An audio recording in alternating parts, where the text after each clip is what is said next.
ایک مرتبہ کی بات ہے، کوفے کی جامع مسجد میں امیر المؤمنین رضی اللہ تعالی عنہ کے پاس ایک صاحب حیثیت جوڑے کا مقدمہ آتا ہے،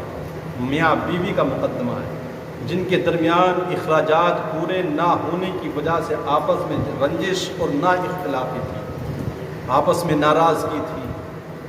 تو آپ نے ان کی بات کو سن کر کے ارشاد فرمایا امیر المومنین نے کہ اپنی خواہشات کو اپنی ضرورت کے تابع بنا دو، اس لیے کہ ضرورت فقیر کی بھی پوری ہو جاتی ہے اور خواہشات بادشاہوں کی بھی ادھوری رہ جاتی ہیں۔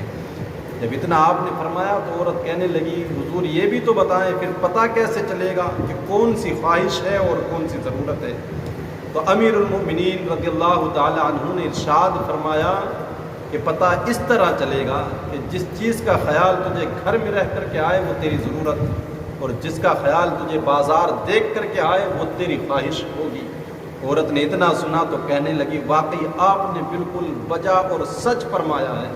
میری ضرورتیں اس لیے پوری نہیں ہوتی ہیں کیونکہ میں بازار دیکھ کر اس میں جا کر کے پھر ضرورت اور گھر کے کام کاج کی طرف ذہن لوٹاتی ہوں۔ میری خواہشات اس لیے نہیں پوری ہوتی کیونکہ میری ضرورت اس لیے پوری نہیں ہوتی ہے کہ میں بازار دیکھ کر کے فیصلہ کرتی ہوں کہ گھر میں کس چیز کی ضرورت ہے۔ تو یہ دنیا چند دن کی کہانی ہے، یہاں ضرورت پوری ہو جائے کافی ہے۔ خواہشات آج تک نہ کسی کی پوری ہوئی ہے اور نہ صبح قیامت تک کسی کی خواہش پوری ہو سکتی ہے۔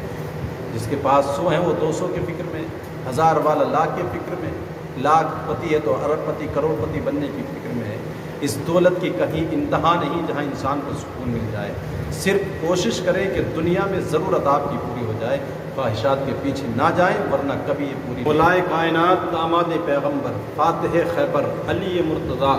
کرم اللہ تعالی وجہہ الکریم سے کسی نے سوال کیا کہ یہ بتائیں کہ دل توڑنے والے شخص کو اللہ تعالیٰ قیامت کے دن کیا سزا دے گا؟ تو حضرت علی رضی اللہ تعالی عنہ نے ارشاد فرمایا اے شخص دل توڑنے والے کو رب تبارک و تعالی وہی سزا دے گا جو ایک قتل کرنے والے کو سزا دی جائے گی۔ اب سائل نے پوچھا علی ایسا کیوں کہ قتل کرنے والے کی جو سزا وہی دل توڑنے والے کی، جبکہ قتل کرنا تو بہت بڑا جرم ہے؟ تو حضرت علی ارشاد فرماتے ہیں نادان کسی کو قتل کرنے سے انسان کا صرف جسم مرتا ہے اور کسی کا دل توڑنے سے اس کی روح کو صدمہ پہنچتا ہے، جہاں پر نہ انسان مرتا ہے اور نہ ہی صحیح طریقے سے جی پاتا ہے۔